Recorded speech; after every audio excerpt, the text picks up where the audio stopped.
You know, in every friend group, every family, there's usually that one person, the one who's the glue, right? They're the go-to for advice, the steady hand when everything's falling apart. But have you ever really stopped to wonder what's going on beneath that super capable surface? Well, today, we're going to unpack the hidden and, honestly, the heavy role of the perpetual fixer. So, let me just ask you straight up. Are you that person? Are you the one everyone calls when things go wrong? Or maybe you know someone who fits that description to a T.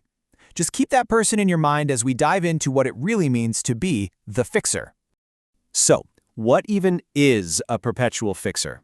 Well, it's someone who is just constantly managing and solving problems for other people. But, and this is the most important part, they do this while actively, almost strategically, hiding their own needs and their own struggles.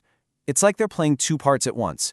One part all-star caretaker and one part expert secret keeper. Okay, so where does a personality trait like this even come from? I mean, people aren't just born this way. It doesn't just appear out of thin air in adulthood. No, it's usually a blueprint, one that was drawn up a long, long time ago in childhood. And that blueprint ends up shaping how they learn to connect with the entire world. And this right here, this quote, really gets to the absolute heart of it. For a lot of fixers, the equation they learned as a kid was painfully simple. If I'm useful and if I don't cause any trouble, then I'll be loved.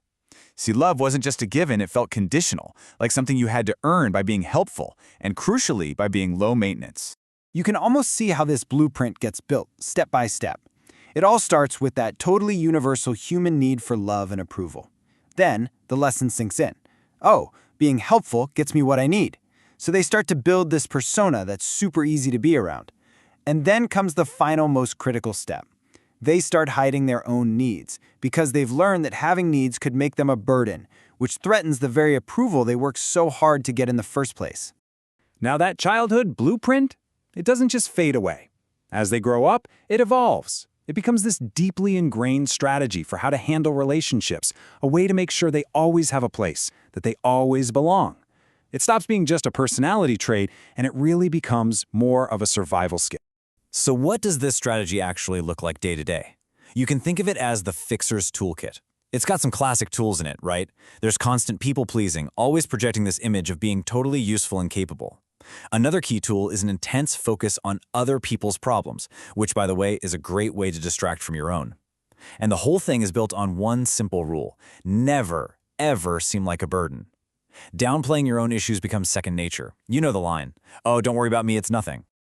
And this brings us to the core calculation that's running in the background.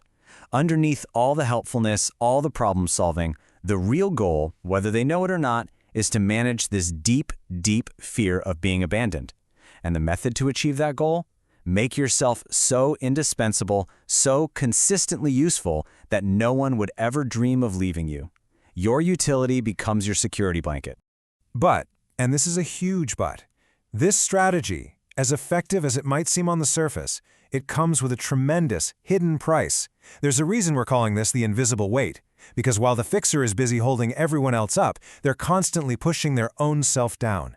So let's talk about the real cost of all this emotional labor. And here it is. This is the ultimate cost. In the process of taking care of absolutely everyone else, the fixer's own needs, their pain, their fears, their own simple desire for support, they become completely and totally invisible.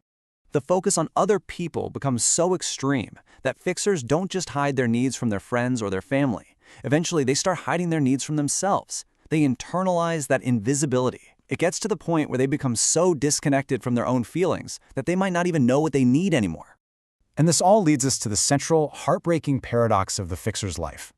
After years of building a support system for everyone else, of proving their value by being the strong one, the rock, what happens when they're the one who finally breaks? What happens when the fixer is the one who needs fixing? That question, that is the invisible weight they carry around every single day.